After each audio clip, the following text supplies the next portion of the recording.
ሰላም ጤና ይስጥልን ተመልካቾቻችን አርትስ ቢዝነስ ካፌ ፕሮግራማችን ነው ተጀምሯል በዛሬው የአርትስ ቢዝነስ ካፌ ፕሮግራማችን የተለያዩ ርዕሰ ጉዳዮችን ወደ እናንተ እናቀርባለን በዋናነት ግን ትኩረት የምናደርገው የንግድ ጦርነት ምንድነው የሚለው ላይ ይሆናል በተለይም ከሰሞኑ በስፋት እየተነገረ ስላለው የዓለም የንግድ ጦርነት ምን ማለት ነው በተለይም የአሜሪካው ፕሬዝዳንት ዶናልድ ትራምፕ ወደ ስልጣን ከመጡ በኋላ በከፍተኛ ሁኔታ ከተለያዩ ሀገራት ጋር የንግድ ጦርነትን ሊያስነሱ ይችላሉ የሚለውንና ያለፈ ታሪኩስ ምን ይመስላል የሚለውን ወደ እናንተ ይዤላችሁ ቀርብ ያለው ፕሮግራሙን በማዘጋጀትና በማቅረብ ብዙነህ እንዳላብራችሁ ቆይታ አደርጋለሁ አብራችሁን ቆዩ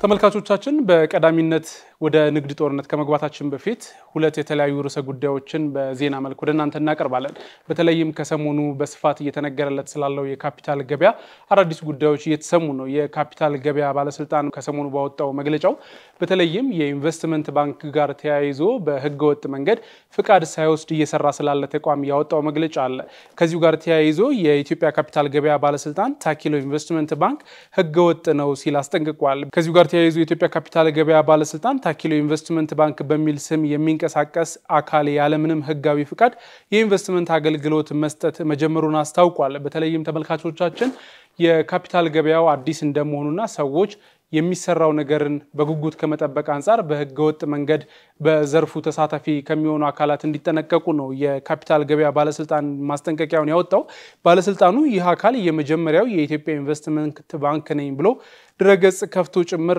ማስተዋወቂያ መግለጹን አስታውቋል ባለስልጣኑ ባወጣው መግለጫም ታኪሎ ኢንቨስትመንት ባንክ በካፒታል ገበያ አገልግሎት ሰጪዎች ፍቃድ አሰጣጥ ቁጥር መመሪያ ቁጥር 980 ህዝባር 2016 መሰረት ፍቃድ ሳያገኝ አገልግሎት እየሰጠ ነው በሚል ነው ማስጠንቀቂያውን የሰጠው በዚህም ምክንያት በኢትዮጵያ ውስጥ የካፒታል ገበያ አገልግሎት እንዲሰጥ ያልተፈቀደለት አካል መሆኑን አሳስቧል በተጨማሪም ባለስልጣኑ የካፒታል ገበያ አገልግሎት መስጠት የሚችሉ በህጋዊ መንገድ የተመዘገቡና ፍቃድ ያላቸው አካላት ብቻ መሆናቸውን አስገንዝቧል ግለሰቦችና ድርጅቶች ከዚህ አካል ወይም ከሌሎች ፍቃድ ከሌላቸው የካፒታል ገበያ አገልግሎት ሰጪዎች ጋር ማንኛውንም አይነት የኢንቨስትመንት እንቅስቃሴ እንዳያደርጉ አሳስቧል ተመልካቾቻችን ከዚሁ ጋር ተያይዞ ልናነሳው የፈለግነው ጉዳይ በተለይም የካፒታል ገበያው ለኢትዮጵያ አዲስ እንደመሆኑና በርካቶች በውስጡ ተዋናያን እንደመኖራቸው ማለትም የኢንቨስትመንት ባንክ የካፒታል ገበያ አማካሪዎች ወይም ደግሞ የደላላ ስራን ፍቃድ ወስደናል በሚል በደንበኞች ላይ የተለያዩ ማጭበርበሮች ሊፈጸሙ ስለሚችሉ ከካፒታል ገበያ ባለስልጣን ህጋዊ ፍቃድ ከሌላቸው አገልግሎት ሰጪዎች ራሳቸውን እንድትከላከሉ ስንል እናሳስባለን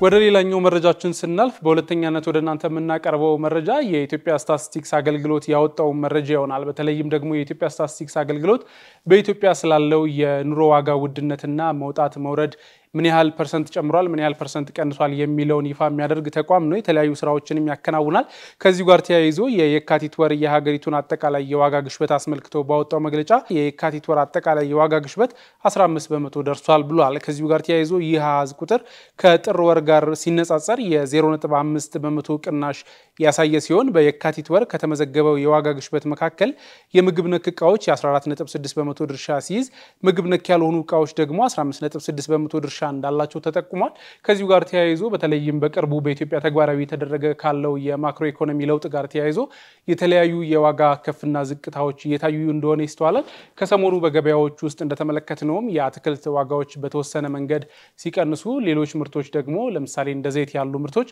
የዋጋቸው እየጨመረ እንደሆነ ተመልክተናል ስለዚህ የኢትዮጵያ የስታቲስቲክስ አገልግሎት ባወጣው መረጃ የየካቲት ወር የዋጋ ግሽበት 15% መሆኑን መረጃው ያሳያል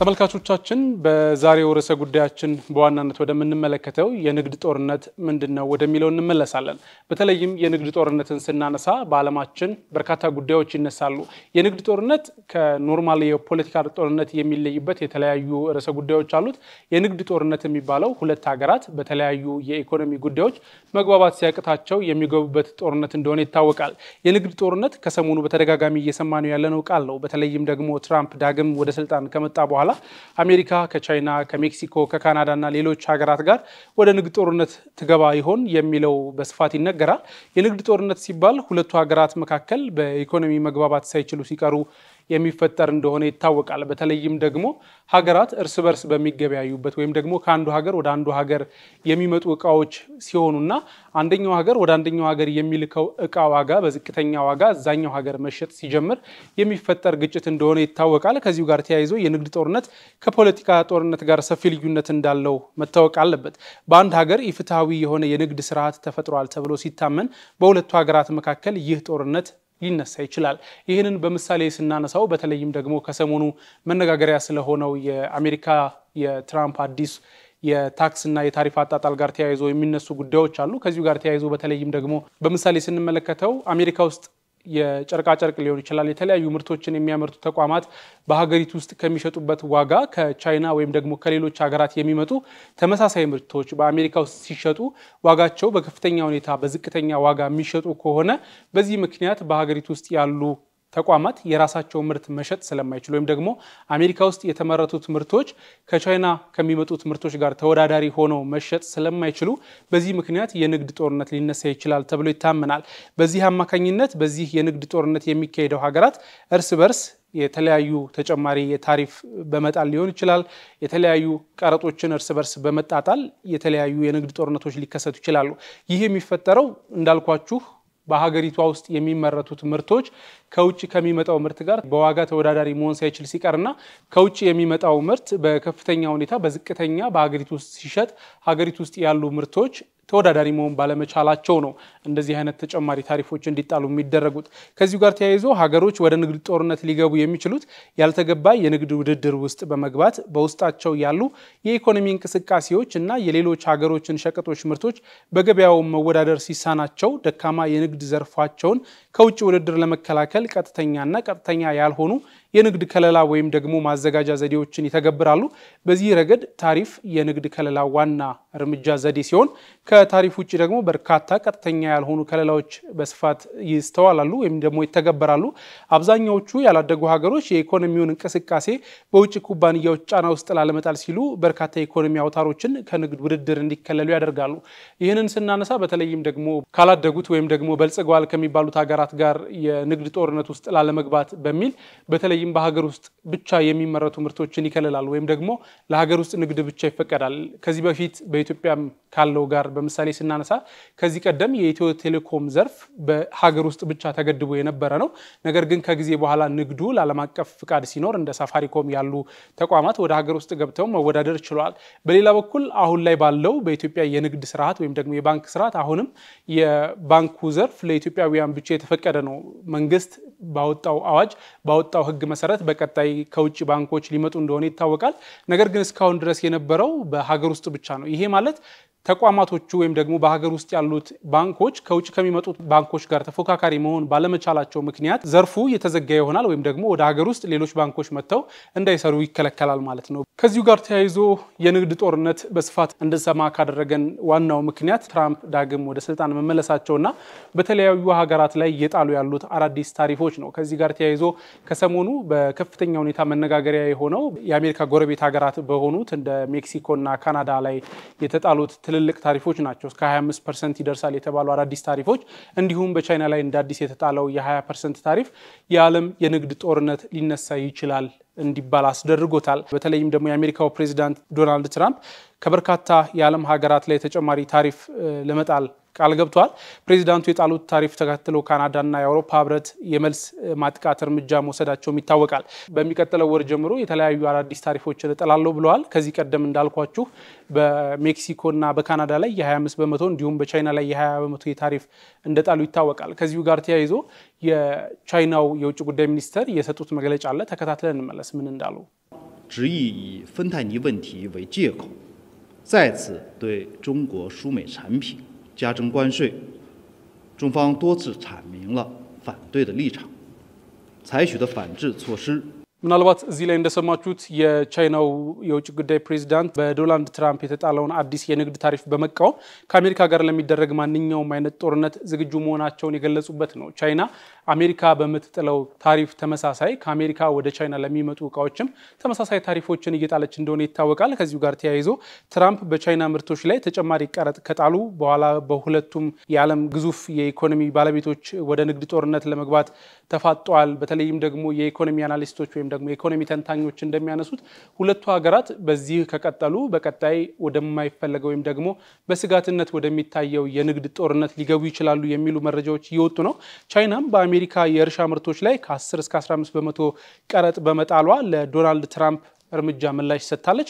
የቻይና ኤምባሲ በትዊተር ገጹ ላይ ወይም ደግሞ በአሁኑ ኤክስ ገጹ ላይ ባወጣው መረጃ መሰረት አሜሪካ የምትፈልገው ጦርነት ከሆነ ወይም ደግሞ የታሪፍ የንግድ ወይም ሌላ አይነት ጦርነት እስከ መጨረሻው ለማዋጋት ዝግጁ ነን ማለታቸው የሚታወቅ ነው። ከዚሁ ጋር ተያይዞ ነው እንግዲህ አሜሪካና ቻይና በንግድ ጦርነት ሊጀምሩ ይችላሉ የሚለው ስጋት የተፈጠረው። ከዚሁ ጋር ተያይዞ ሌሎች ሀገራትና የአውሮፓ መንግስታትም በተለይ አሜሪካ እየጣለችው ባለው አዲስ ታሪፍ ምክንያት ደስተኞች የሆኑ አይመስልም። የካናዳው የቀድሞ ፕሬዝዳንት ጀስቲን ትሩዶ አሜሪካ በጣለችው ማዕቀብ ምክንያት የተናገሩት አለ። እሱን ተከታትለን እንመለስ። Tonight I am announcing Canada will be responding to the US trade action with 25% tariffs against $155 billion worth of American goods. የቀድሞ የካናዳ ጠቅላይ ሚኒስትር ጀስቲን ትሩዶ እንደተናገሩት ከሆነ በተለይም ለአሜሪካ ይድረስ ባሉት መግለጫቸው የሚጥሉት ታሪፍ አሜሪካ በምትጥለው ታሪፍ ተመሳሳይ እኛም እንጥላለን ብለዋል። በዚሁ መሰረት ከዚህ ቀደም በነበረው መግለጫቸው ላይ አሜሪካ 25% ታሪፍ በካናዳ ላይ ስትጥል እነሱም ደግሞ ተመሳሳዩን የ25% ታሪፍ በአሜሪካ ላይ እንደሚጥሉ ተናግረዋል። አዲሱ የካናዳ ጠቅላይ ሚኒስትርም በተለይም ደግሞ ጀስቲን ትሩዶን ተከተው ወደ ስልጣን የሚመጡት ማርክ ካርኒ ካናዳ ላይ ታሪፍ የጣሉትን ፕሬዝዳንት ትራምፕ በመወረፍ አሜሪካ ስህተት ልትሰራ አይገባም ብለዋል። በዚህም የተጣለባትን ታሪፍ ተመሳሳይ ታሪፍ ምሳቸው እንደሚጥሉ ተናግረዋል። ነገር ግን አዲሱ ጠቅላይ ሚኒስትር በተለይም ደግሞ ከአሜሪካ ጋር ለመነጋገር ፍቃደኛና ዝግጁ መሆናቸውን አስተዋል። ይሄ ንግግር የሚደረገው ግን ካናዳን ሀገር መብት በማይነካና በማይጋፋ መልኩ መሆን አለበት ብለው የራሳቸውን አቋም አስቀምጠዋል። ያለበለዚያ ግን ካናዳም በተመሳሳይ አሜሪካ በጣለችው ታሪፍ ልክ ከዚሁ ጋር ተመጣጣኝ የሆነ ታሪፍ እጠላለሁ ብለዋል። በተመሳሳይ የአውሮፓ ህብረትም በዚህ ሳምንት የተለያዩ መግለጫዎችን ሲያወጡ ነበረ። የአውሮፓ ህብረትም በተመሳሳይ በተለይም ከአሜሪካ በሚመጡ ብረታ ብረቶችና ስቲል ወይም ደግሞ መዳብ በሚባሉት ምርቶች ላይ የራሱን ታሪፍ እንደሚጥል አስታውቋል። አሜሪካ ከአውሮፓ ሀገራት የሚመጡ ብረታ ብረቶችና የተለያዩ ቁሳቁሶች ላይ ነበር ታሪፍ የጣለችው። በዚህ ምክንያት ነው የአውሮፓ መንግስታትም ተመሳሳዩን እርምጃ ለመውሰድ የገቡት። እስኪ የአውሮፓ መንግስታት የሰጡትን መግለጫም ተከታትለን እንመለስ። As of this morning, the United States is applying a 25% tariff on imports of steel and aluminum. We deeply regret this measure. Tariffs are taxes. They are bad for business and worse for consumers. They are disrupting supply chains. They bring uncertainty for the economy. Jobs are at stake. Prices up. Nobody needs that on both sides, neither in the European Union nor in the United States. እንግዲህ በዚህ ምክንያት ነው የዓለም የንግድ ጦርነት ሊጀመር ይችላል የሚለው ስጋት የተፈጠረው። በተለይም ደግሞ የዓለም የንግድ ስርዓትን ስንመለከት ከ150 ዓመት በፊት የንግድ ጦርነት በተለይም በዓለም ላይ ተከስቶ እንደነበር ይታወቃል። በተለያዩ ምክንያቶች የተለያዩ ሀገራት እርስ በርስ በሚጣጣሉት የታሪፍና የተለያዩ የንግድ ቀረጦች እንዲሁም ከአንድ ሀገር ወደ አንድ ሀገር የተለያዩ ምርቶች እንዳይገቡ በሚታዘዙ ትዕዛዞች ምክንያት እርስ በርስ በሚፈጠር የንግድ ጦርነት ወደ አላስፈላጊ የሆነ ጦርነቶች ጭምር ሊሄዱ እንደሚችሉ ታውቋል። ይሄንን ስናነሳ በዋናነት ሀገራት የንግድ ታሪፍን ለምን ይጥላሉ፣ እንዴትስ ወደ ንግድ ታሪፍ ሊገቡ ይችላሉ የሚለውን መጀመሪያ ላይ እንዳነሳውላችሁ በሀገር ውስጥ የሚመረቱ ምርቶች ከውጪ ከሚመጣው ምርት ጋር በዋጋም ይሁን በጥራት ተወዳዳሪ መሆን ሳይችሉ ሲቀሩና መሸጥ ሳይችሉ ሲቀሩ ከውጪ የሚመጣው ምርት አሸንፎ ወይም ደግሞ በስፋት ገበያውን መቆጣጠር ሲጀምር በሀገር ውስጥ ያሉት ምርቶች ተፈላጊነታቸው ስለሚቀንስ ነው። ይህ ደግሞ ለሀገሪቷ ምንም አይነት ጥቅም ስለማያስገኝ ሀገራት በሌላኛው ወይም ደግሞ ከውጪ በሚመጣው ምርት ላይ ታሪፍ ይጥናሉ። እንደ ምሳሌነት በድጋሚ ሳነሳላችሁ በሌላኛው አማራጭ ኢትዮጵያ ውስጥ ያሉ የጨርቃ ጨርቅ ፋብሪካዎች የኢንዱስትሪ ፓርክ ፋብሪካዎች አሉ። እነዚህ የኢንዱስትሪ ፓርክ ፋብሪካዎች ወደ ውጭ ሀገር ምርቶችን ይሸጣሉ፣ በሀገር ውስጥም ደግሞ ምርቶቻቸውን ያከፋፍላሉ። ነገር ግን ከውጭ የሚመጡት ለምሳሌ በኢትዮጵያ የጨርቃ ጨርቅ ጨርቅ ምርት ከቻይና በከፍተኛ ሁኔታ እንደሚገባ ይታወቃል። በዚህ ምክንያት ከቻይና የሚመጡትን ጨርቅ ምርቶች በኢትዮጵያ የሚመረቱት ምርቶች ተወዳዳሪ መሆን ባለመቻላቸው ምክንያት በሀገሪቷ ውስጥ ያሉት ፋብሪካዎች ትርፋማ እንዳልሆኑ ይታወቃል። በዚህም ምክንያት ነው ፋብሪካዎች ወይም ደግሞ የኢኮኖሚ ባለሙያዎች ከውጭ የሚመጡት የጨርቅ ምርቶችና ሌሎች ተመሳሳይ ምርቶች ላይ እግድ በመጣል ወይም ደግሞ የተለየ የታሪፍ ተጥሎ በኢትዮጵያ ያሉት ምርቶች ተፈላጊነታቸው እንዲጨምር ይደረግ የሚሉት።